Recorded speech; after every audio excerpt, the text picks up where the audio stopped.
Today is the birthday of late artist Magdalena Abakanowicz. Born in 1930, just before the start of World War II, she would have been 91 years old. Born into Polish aristocracy, Abakanowicz and her family were forced to flee their country estate once the Soviet Union took control of the Eastern European nation. Abakanowicz went on to study at the Warsaw Academy of Fine Arts from 1950 to 1954. While painters were encouraged to create work in the state-approved style of socialist realism, Abakanowicz found creative freedom in textile work. In the 60s, Abakanowicz began creating her Abakan tapestries, lending her family name to the creations. In the 70s, she began to explore figurative work, specifically crowds, which had become a recurring motif. Let's take a look at her 1990-91 sculptural group, Bronze Crowd, here in the Nasher Sculpture Center in Dallas, Texas. A crowd, like an army, stands at attention, yet the figures are headless. They're also hollow and quite literally spineless. Consisting of 36 figures, the army is enormous and really quite imposing. These figures are just slightly larger than life. Even without their heads, they're taller than I am. This sculpture is inspired by her fear of crowds.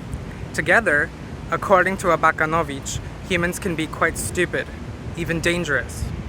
She argued, "A crowd is the most cruel because it begins to act like a brainless organism."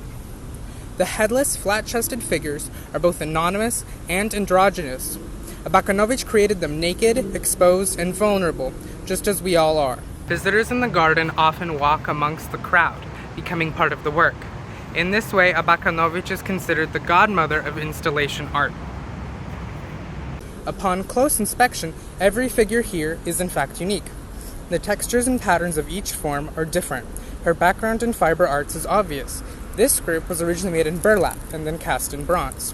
The distressed surfaces appear both hard and soft, conveying the contradiction between individuality and community.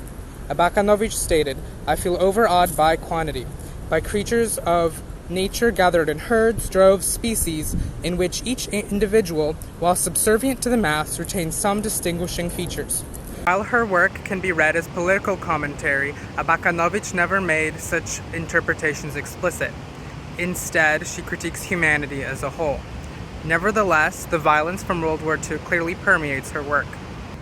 Alongside artists Tamara Łępicka and Igor Miteraj, Abakanowicz is one of few Polish artists to achieve international acclaim. Abakanowicz died at the age of 86, leaving behind a prolific career spanning 5 decades.